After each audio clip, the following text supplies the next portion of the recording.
Welcome student. SVM online class में आपका स्वागत है। और इस वीडियो में बात करेंगे हम क्लास 8 की। हम बात करेंगे और हम पढ़ रहे थे एसएसटी की। एसएसटी में हमारा जो पार्ट है वो हिस्ट्री मतलब इतिहास चल रहा था। हमने पाठ संख्या 9 पूरा कर लिया था। हमने 1870 से लगाकर 1947-20 के जो अलग अलग आंदोलन हुए उनकी बात की थी। आज हम नए लेसन की शुरुआत करते हैं और हम देखते हैं कि 1947 के बाद में भारत की क्या कंडीशन है। जब भारत को स्वतंत्रता मिल गई, आज़ादी मिल गई, तो किस प्रकार भारत में एक खंडित राष्ट्र का जो दुख है और जो वो पूरा फैला, उसकी बात करेंगे हम एक एक चीज़ के बारे में। तो पाठ जो नया है वो है आपका 10वां। पाठ संख्या 10 की बात करते हैं, लेसन संख्या 10। पाठ का नाम है स्वतंत्रता के बाद। स्वतंत्रता के बाद, आफ्टर फ्रीडम।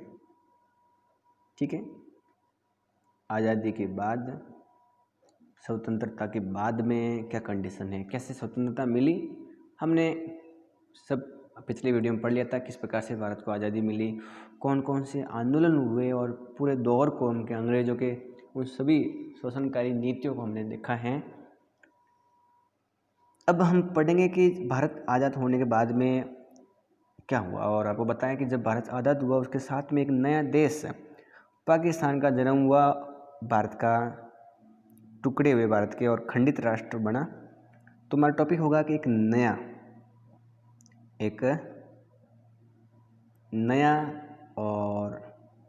तो नया देश बना और एक हो गया राष्ट्र खंडित। एक देश तो नया बना पाकिस्तान, लेकिन भारत क्या हो गया, खंडित हो गया, भारत का टुकड़ा हो गया। 1947 को भारत आज़ाद हुआ। अगर बात करें तो 15 अगस्त 1947 को जब भारत को आज़ादी मिली, तो उसी दौर में भारत को ये स्वतंत्रता मिली। लेकिन भारत की अगर बात करें तो इस समय भारत को आज़ादी के साथ में टूटना पड़ा और नए देश की शुरुआत होती है और भारत खंडित हो जाता है। खैर, इस बात को हम समझेंगे किस प्रकार से भारत के टुकड़े हो गए। हमने उसकी बात तो की, लेकिन उसके बाद में क्या हुआ हम उस बात को समझते हैं। जब अगस्त 1947 में भारत आज़ाद हुआ तो कई चुनौतियाँ, कई समस्याएं हमारे भारत के सामने आई। उस समय समस्याओं की हम बात करेंगे कि कौन कौन सी समस्याएं आई, उस समय प्रॉब्लम्स आई। बंटवारा जब हुआ, भारत और पाकिस्तान अलग हुआ, क्या हुआ, बंटवारा। तो बंटवारे में क्या हुआ कि लगभग 80 लाख जो लोग हैं, वो जो शरणार्थी हैं, वो भारत आए पाकिस्तान से। कहाँ से आए, पाकिस्तान से भारत आए। कोई एक दो लोग नहीं, 80 लाख शरणार्थी। अब भारत के सामने समस्या क्या थी, देखिए बात को समझो आप। जैसे मान लो ये भारत का, ठीक है, और इस प्रकार से हम देखें तो आपको भारत नज़र आएगा। और हम भारत की बात करें तो इस प्रकार से लगभग भारत की बात करें तो ये भी हमारा एक तरह से पूरा भारत था। ये पूरा देखें तो भारत का जो भाग है वो ऐसे भारत था। आज का जो पाकिस्तान है पर इस प्रकार भारत था। अब इधर पाकिस्तान को अलग बना दिया और इधर पूर्वी पाकिस्तान के रूप में बांग्लादेश जो वर्तमान नाम है, लेकिन ये पूर्वी पाकिस्तान का शामिल था। अब जब भारत आज़ाद हुआ तो लोगों को पता लगा कि पाकिस्तान अलग हैं और भारत अलग हैं। तो कहा गया कि जो हिंदू व्यक्ति है वो भारत में आ सकते हैं और जो मुस्लिम लोग हैं वो पाकिस्तान में जा सकते हैं। तो लाखों लोगों ने ट्रेन के माध्यम से, पैदल यहाँ तक कि, और अपने सामान घर छोड़ करके एक स्थान से दूसरे स्थान पर चले गए। जैसे कोई व्यक्ति हिंदू यहाँ रह रहा था, उसको घर छोड़ करके कहीं और भारत में आना था और उनको पता नहीं भारत में हम कहाँ रहेंगे, मतलब इस स्थान पर हमारा कोई घर नहीं है, इनको अपना घर छोड़ना पड़ा। यहाँ मुस्लिम थे, अत्याचार हुए, लोगों को आपस में काटा गया, लड़ाई हुई, हिंसक लड़ाई हुई सिखों के बीच में, हिंदू मुस्लिम के बीच में, सिख और मुसलमानों के बीच में काफ़ी अहिंसक हुई बात करें तो वो आपको ध्यान रखना है कि किस प्रकार स्वतंत्र भारत के बाद में कंडीशन हुई और जब इस प्रकार से कहा गया तो जो मुस्लिम लोग हैं वो पाकिस्तान चले गए, वो हिंदू यहाँ आए, इनके पास कोई घर नहीं था, रहने की जगह नहीं थी, तो यहाँ से पाकिस्तान से जो भारत में आए वो लगभग 80 लाख शरणार्थी थी, शरण लेने वाले जो लोग थे वो। और अब समस्या ये थी कि भाई उनके रहने का इंतज़ाम किस प्रकार से करें, उनके रहने का इंतज़ाम किस प्रकार से करें। इतने लोग आए हैं तो उनकी भोजन के, उनके सारे रोज़गार की सब समस्याएं थी हमारे भारत के अंदर। तो समस्या एक तो रोज़गार की थी भी, जो लोग इतने सारे आए हैं उनको रोज़गार कैसे मिलेगा, इनको काम, बिना काम तो इनको पैसे कैसे मिलेंगे, इनके रहने का इंतज़ाम कहाँ पर करें अपन, ये समस्या भारत के अंदर थी। भारत आज़ाद हुआ, भारत को स्वतंत्रता मिली, ये खुशी है, लेकिन टुकड़े हो गए, लोग मरे हैं, हिंसा हुई, ये दुखी की बात है। तो लगभग उस समय भारत में 500 रियासत थी। रियासत मतलब जहाँ पर राजाओं का राज था, जहाँ पर राजे महाराज थे, वो 500 रियासत थी अपने अपनी, और नवाब भी थे, कहीं कहीं मुस्लिम रियासत थी तो नवाब चलाते थे। इन सभी को नए राष्ट्र में शामिल होने के लिए तैयार करना एक टेढ़ा काम था। बात ये नहीं कि भी यहाँ लोग आए इंतज़ाम करना, बात ये भी है कि जो राजा हैं ये अपने खुद के अपने रियासत में रहते थे, अपने खुद के नियम, अपने खुद के कानून थे इन राजाओं के, इन नवाबों के। दूसरा एक भी समस्या थी कि इन राजाओं को किस प्रकार से भारत के अंदर मिलाया जाए। ये राजा तो अपनी खुद की रियासत का अलग स्वतंत्र देश के रूप में अपना अलग ध्वजा, अपना अलग संविधान, अपना अलग नियम कानून, तो ऐसे तो टुकड़ों में बना रहेगा भारत, फिर भारत एक रूप कैसे बन पाएगा। तो समस्या ये भी थी कि इन राजाओं को कैसे समझाया जाए, इन राजाओं को कैसे हम ये समझा करके कि हम भारत के साथ में मिलो और एक संयुक्त राष्ट्र के रूप में एक पूरी जो भूखंड की जो एकता है वो हमें नज़र आए, इस प्रकार से एक भी काम करना था। क्या करें, समस्या हजार थी। खैर हम एक ही चीज़ के बारे में बात करेंगे, किस प्रकार से समस्याओं का हल हुआ और आज भारत किस प्रकार बना है। तो जो शरणार्थी हैं और जो रियासती हैं उनका जो समस्या है वो किस प्रकार से उस समय थी, वो तो हमें नज़र आ ही रही थी। और लंबे दौर से इस नवजात राष्ट्र को एक ऐसी राजनीतिक व्यवस्था भी विकसित करनी थी। ये जो नया देश बना है भारत, जो नया देश उभर कर आया है, अपनी राजनीतिक व्यवस्था भी इनको विकसित करनी थी और यहाँ के लोगों की आशाओं को, आकांक्षाओं को भी पूरा करना था। तो समस्याएं हजार थी और इस प्रकार से हम समझ सकते हैं कि देश के अंदर क्या कंडीशन चल रही थी। और ये भी है कि भाई आखिरकार देश के अंदर प्रॉब्लम शुरू हो गई। खैर अनेक लोगों ने मेहनत की और इन समस्याओं का समाधान हुआ। लेकिन एक बात आपको बता दें कि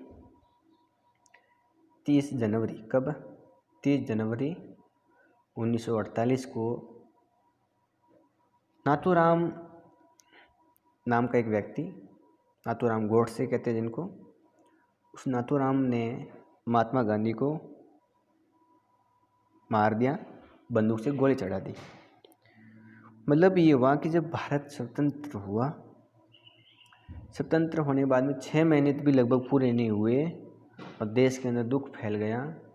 देश के प्रिय नेता, राष्ट्रपिता महात्मा गांधी की मौत हो गई। मतलब ये हुआ कि 30 जनवरी 1948 को नाथूराम गोडसे ने महात्मा गांधी की हत्या कर दी। और वह गांधी जी के इस दृढ़ विश्वास से मत भी रखता था कि हिंदू और मुसलमानों को सद्भावना बनाए हुए इकट्ठे रहना चाहिए, क्योंकि महात्मा गांधी कहते हैं कि हिंदू और मुस्लिम को एक साथ में रहना चाहिए। नाथूराम गोडसे को कोई बात पसंद नहीं है, उन्होंने गोली मार दी। जब देश में सारे लोग गांधी जी के इस शौक में डूबे हुए थे और खैर समस्या थी हमारे देश के अंदर, लेकिन जब आकाशवाणी की पंडित जवाहरलाल नेहरू ने भावुक भाषण के साथ में और कहा कि दोस्तों, साथियों, हमारी ज़िंदगी की रोशनी बुझ गई है और चारों तरफ अंधेरा है। हमारे प्रिय नेता, राष्ट्रपिता अब महात्मा गांधी नहीं रहे हैं। समझ सकते हो कि राष्ट्रपिता किसे कहा गया है। तो ये बात ध्यान रखनी है। और 1947 के समय भी भारत में काफ़ी आबादी थी। अगर बात करें उसमें भारत में लगभग 34.5 करोड़ लोग थे। कितने? 34.5 करोड़ लोग थे उस समय भारत के अंदर। और ये जो 34.5 करोड़ लोग जब स्वतंत्र भारत के समय लोग थे, ये आपस में बटे हुए लोग थे। इस भारत में इतने सारे करोड़ लोगों में ऊंची जाति के लोग हैं, नीची जाति के लोग भी थे। हिंदू समुदायों के अलावा जैन, बौद्ध ये भी समुदाय थे। यहाँ अलग अलग भाषा बोलने वाले लोग थे। ऐसा नहीं है कि भी जब भारत आज़ाद हो गया तो भारत के अंदर एक ही धर्म या एक ही भाषा बोलने वाले लोग थे, नहीं। भारत के अंदर देखें तो अलग अलग जाति, अलग अलग भाषा, अलग अलग धर्म वाले भी लोग थे। जातियों के अंदर ऊंची जाति नीची जाति वाला भी जो भेदभाव है, जो सिस्टम है, वो भी चल रहा था। मतलब ये धार्मिक समस्याएं भी थी। हजारों लोग अलग अलग भाषाएं बोलते थे। पहनावा भी अंतर है। भारत के अंदर काफ़ी स्थानों में खान पान का भी सिस्टम अलग है। देखा होगा कि साउथ इंडिया, दक्षिण भारत में खाने का सिस्टम अलग है। उनका खान पान, उनका कपड़ा, उनका रहना, उनकी भाषा अलग है। तो उत्तरी भारत में भाषा अलग है। जैसे भारत है तो दक्षिण भारत में लोग अलग भाषा बोलते हैं, यहाँ अलग बोलते हैं। जैसे हम बात करें तो तमिलनाडु में, जैसे बात करें तो तमिल भाषा बोलते हैं, तेलुगु, आंध्र प्रदेश वगैरह, कन्नड़, मलयालम, ठीक है, मराठी वगैरह, इधर गुजराती, इधर राजस्थानी, मारवाड़ी, इधर भोजपुरी, बिहारी, ये सब अलग अलग लोगों की अलग अलग भाषा, रहना सहना भी अलग है, कपड़ा वगैरह सब सिस्टम भी अलग है। भारत में इतनी विविधता थी, मैं कह सकता हूँ भारत के अंदर क्या थी, इतनी विविधता मतलब ये वहाँ की अलग अलग चीज़ें थी और उन सबको एक लेना है, सबको एक राष्ट्र के रूप में बनाए रखना है, सभी लोगों को एक साथ में बनाए रखना है। तो कितना मुश्किल काम है, ये भी हमको समझना चाहिए। तो पहली समस्या है एकता की, कि भाई अलग अलग लोग के धर्म के लोग हैं, अलग अलग भाषा के हैं, तो क्या पता ये अलग हो जाए। जिस प्रकार पाकिस्तान धर्म के आधार पर, मुस्लिम धर्म के आधार पर अलग देश बनाने की जो मांग की और फिर अलग हुआ, तो क्या पता भाषा के आधार पर कोई अलग राष्ट्र बनाने की मांग कर ले। तो बड़ी समस्या है कि सभी को एक साथ में लेकर चलना और एकता बनाए रखनी, ये भी भारत के सामने उस समय स्वतंत्र भारत की एक समय की बड़ी चुनौती है। बात करें कि स्वतंत्रता के समय भारत की एक विशाल संख्या है, जनसंख्या है, वो गाँवों में निवास करती हैं। जब भारत आज़ाद हुआ उस समय अधिकतर लोग गाँवों में रहते थे और उन गाँवों में जो रहने वाले लोग हैं उनकी जो आजीवन है वो कृषि पर निर्भर है। आजीविका कृषि के माध्यम से, कृषि आप सभी जानते हो कि बारिश पर निर्भर है। खेती सभी जानते हो बारिश पर निर्भर अधिकतर लोगों की। उस समय सिंचाई के जो साधन हैं वो कम थे। तो ये भी आपको ध्यान रखना है कि किस प्रकार से कंडीशन थी। ये स्थिति उस समय जो अर्थव्यवस्था है वो अधिकतर जो देखें तो कृषि पर निर्भर थी। अगर देखें तो जब फसल चौपट हो जाए तो फिर किस प्रकार से समस्याएं पैदा हो सकती हैं। वो समस्या हर प्रकार के लोगों को हो सकती है, नाई को हो या बुनकर हो या कारीगर हो, किसी को भी आमदनी की समस्या उत्पन्न होती रहती है। जब कृषि नहीं होती है तो देश की आर्थिक जो इकोनॉमिक है या आर्थिक जो कंडीशन है वो ख़राब हो जाती है, सिंपल सी बात है। ठीक है, तो ये बात ध्यान रखनी है। और अब शहरों में फैक्ट्री मजदूर भीड़ भरी जुगी बस्तियों में रहने लग गए। शहर है, वहाँ पर जो फैक्ट्री है उसमें जो काम करने वाले लोग हैं वो भीड़ भाड़ इलाकों के अंदर पुरानी बस्तियाँ या हम कह सकते हैं टूटी फूटी बस्तियों में रहने लग गए। उनके लिए कोई शिक्षा की, उनकी स्वास्थ्य की कोई सुविधाएं नहीं थी। और बात करें कि उस समय भारत की विशाल जनसंख्या एक गरीबी के रूप में जी रही थी। भारत में गरीबी फैली हुई थी। अब उन गरीबी को हटाने के लिए, भारतीय गरीबी को बाहर फेंकने के लिए हमें न बल्कि खेती पर निर्भर रहना पड़ेगा, बल्कि हमें उद्योगों को भी आगे बढ़ाना पड़ेगा। लोगों को रोज़गार मिलेगा तब गरीबी हटेगी। तो हमें ये भी काम करना था कि गरीबी भी देश की हटानी है, क्योंकि कृषि पर तो हम देखें तो बस जीवन चल सकता है, गरीबी नहीं हट सकती है। क्योंकि हम कह सकते हैं कि बारिश है तो कृषि है, नहीं तो कृषि नहीं है।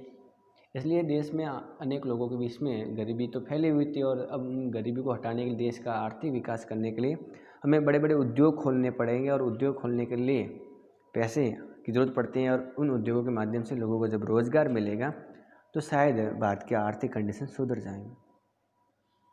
मतलब अपन को एकता बनाए रखनी है और देश का विकास भी होना चाहिए। इन दोनों को साथ में लेकर चलना है तो एक बहुत बड़ी चुनौती सामने आती है।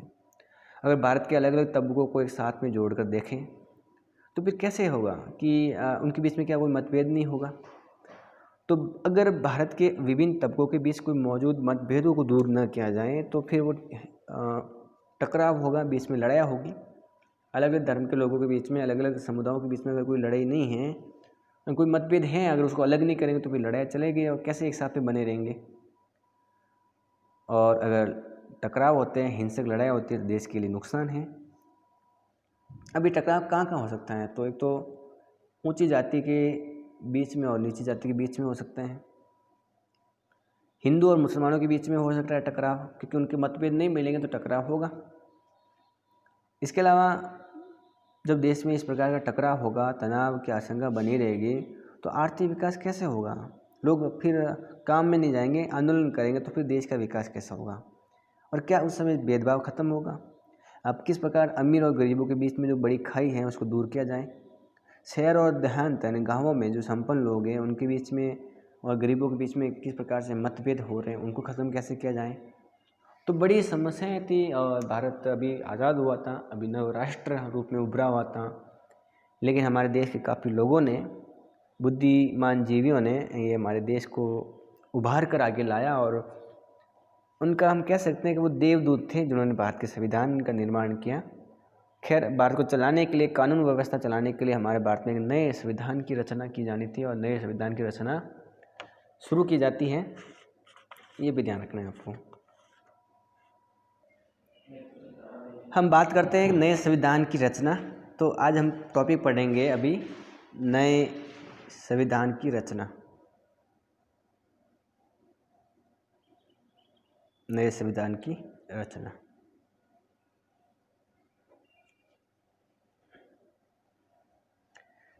बात करते हैं कि दिसंबर 1946 से लगाकर नवंबर 1949 के बीच में लगभग 300 भारतीय लोगों ने हमारे देश की विकास की कड़ी को आगे बढ़ाने के लिए एक लंबा विचार विमर्श किया। और इस लंबे विचार विमर्श के साथ में भारत में संविधान निर्माण किया गया। किसके माध्यम से? संविधान सभा के माध्यम से। संविधान सभा के माध्यम से 300 लोगों ने, लगभग 300 लोगों ने दिसंबर 1946 से लगाकर नवंबर 1949 के बीच में संविधान सभा की अनेक बैठकों के माध्यम से भारत में संविधान निर्माण किया गया। ये जो संविधान निर्माण हुआ है संविधान सभा के तहत, इस संविधान सभा की जो बैठकें हैं वो दिल्ली में होती थी। लेकिन एक बात बता दें कि जो संविधान सभा में जो लोग थे वो देश के सारे अलग अलग भागों के राजनीतिक पार्टियों के बड़े प्रतिनिधि लोग थे। और संविधान बनाने के लिए इन्होंने लंबी बहस की, चर्चाएं की और फिर संविधान लिखा। और लिखने के बाद में देश में लागू किया। और बता दें, संविधान देश में 26 जनवरी 1950 को लागू हुआ। तो संविधान भारत में कब लागू हुआ? 26 जनवरी 1950 को। संविधान निर्माण करने के बाद में संविधान में खास व्यवस्था की गई और वो है सार्वभौमिक वैक्स मताधिकार की। संविधान के अंदर एक महत्वपूर्ण व्यवस्था की गई, सार्वभौमिक वैक्स मताधिकार की।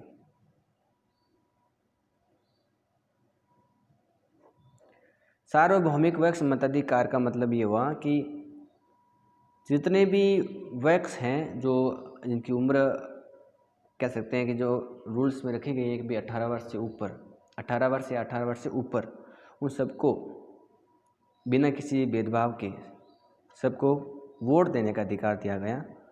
इसका मतलब उस समय तो व्यवस्था की गई कि 21 वर्ष से भी अधिक उम्र का कोई भी भारत का व्यक्ति, उस समय की बात करें कि 21 वर्ष या उससे अधिक का कोई भी भारत का व्यक्ति किसी भी प्रांत के अंदर राष्ट्रीय चुनाव में वोट दे सकता है।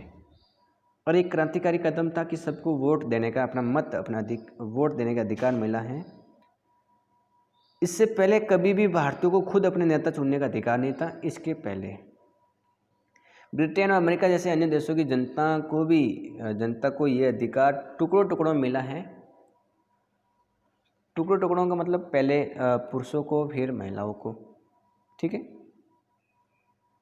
तो पहले संपन्न पुरुषों को, फिर शिक्षित पुरुषों को, फिर मजदूर पुरुषों को, फिर उसके बाद में महिलाओं को मिला अंत में।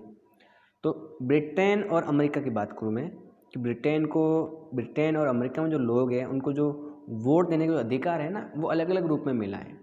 जैसे बात करें तो पहले ब्रिटेन अमेरिका में जो पहले वोट देने का अधिकार था वो केवल संपन्न लोगों को था। फिर धीरे धीरे शिक्षित लोगों को दिया कि भैया शिक्षित लोग भी दे सकते हैं। फिर मजदूर लोगों को भी या केवल पुरुषों को भी दिया। और फिर अंतिम संघर्ष के बाद में महिलाओं को वोट देने का अधिकार मिला। लेकिन जब भारत आज़ाद हुआ और हमारे देश के संविधान में ये व्यवस्था की गई, कोई भी व्यक्ति जिसकी उम्र 21 वर्ष या उससे अधिक है उसके अकॉर्डिंग, वर्तमान में तो 18 वर्ष या उससे अधिक हैं, लेकिन जब भारत आज़ाद हुआ, मतलब जब भारत में संविधान लागू हुआ उस समय क्या कंडीशन थी, हम उसकी बात कर रहे हैं। तो 21 वर्ष से अधिक वालों को ये इस प्रकार का प्रावधान रखा गया उस समय। लेकिन भारत के अंदर तो जब भारत को आज़ादी मिली उसके बाद में ये फैसला किया गया सभी देशों को, सभी व्यक्ति को, पुरुष और स्त्री, इन सबको वोट देने का अधिकार होना चाहिए। इसमें किसी प्रकार को न देखा जाएगा कि अमीर हैं, गरीब हैं या पढ़ा लिखा हुआ, सबको ये अधिकार दिया गया। ठीक है, तो ये बात आपको ध्यान में रखनी है।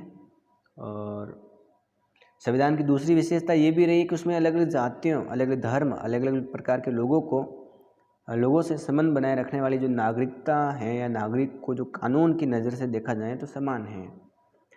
पहली विशेषता तो ये मताधिकार की होगी। दूसरी विशेषता संविधान की करें तो संविधान के तहत सब व्यक्ति समान हैं और उनके साथ में कोई भेदभाव नहीं होगा जाति के आधार पर, धर्म के आधार पर और किसी भी पृष्ठभूमि के आधार पर। ये भी भारत की विशेषता है।